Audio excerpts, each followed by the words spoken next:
नमस्कार, आप देख रहे हैं डॉक्टर साहिब आपके साथ मैं हूं मुस्कान। आज के इस एपिसोड में हम बात करेंगे और ये जानेंगे, हम जब भी बात आयुष्मान भारत की करते हैं, एक सरकारी स्कीम है जो हर लोगों के लिए बहुत ही ज़्यादा लाभदायक है। चाहे हम बच्चों के बारे में ही बात अगर कर रहे हैं, तो बच्चों को देखते हैं इस आयुष्मान भारत की स्कीम से काफ़ी ज़्यादा मदद मिलती है, किसी भी बीमारी को में इलाज में एक सहायता मिलती है।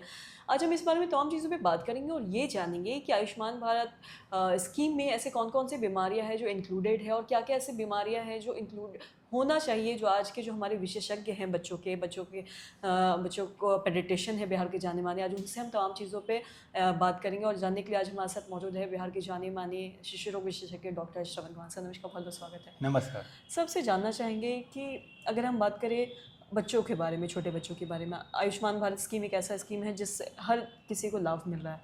छोटे बच्चों में ऐसी कौन-कौन सी बीमारियों का इलाज के लिए उसमें इंक्लूडेड है? क्या ऐसा इंक्लूड और होना चाहिए जिससे लोगों को लाभ मिल सके? इस बारे में बताएँ।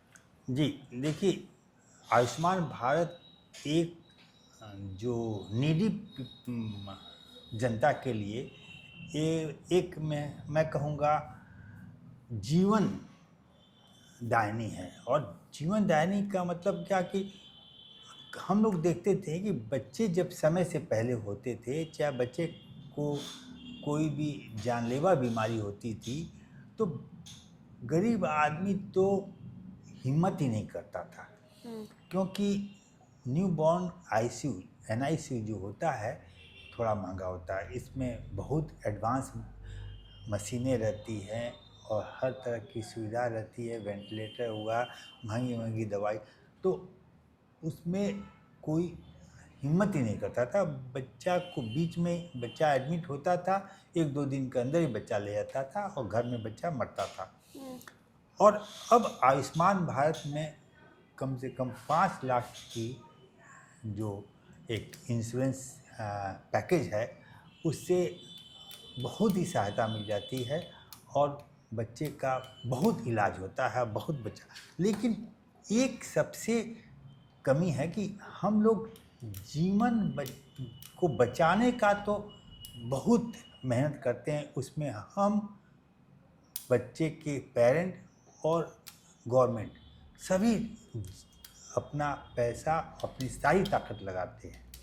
लेकिन बच्चा बचे, वह सही रहे, उसके लिए हम लोग थेरेपी, यानी अगर हम लोग एक ये है कि नवजात शिशु का बच्चा जैसे बचने के बाद उसका अगर थेरेपी हो हुँ, और बच्चा का माने फिजिकल और ऑक्यूपेशनल थेरेपी हो, तो बच्चा एक माने इंटैक्ट सर्वाइवल, यानी कि वह एक समाज में एक उपयोगी नागरिक बनेगा। लेकिन अगर वो व्यवस्था नहीं रहती है तो हम लोग देखते हैं सेरेब्रल पाल्सी, ऑटिज्म, एडीएचडी से बच्चा बहुत तरह से पीड़ित रहता है और बच्चा कोई काम लायक नहीं रहता है। तो यह अगर बचाना हो तो गवर्नमेंट ऑफ इंडिया को आयुष्मान भारत में इसको भी इंक्लूड करना चाहिए, जो अभी नहीं है। क्योंकि बच्चे का जान बचाना इम्पोर्टेंट है, लेकिन उससे ज़्यादा है कि उसे पूरी तरह से उसके उपयोगी बनाना।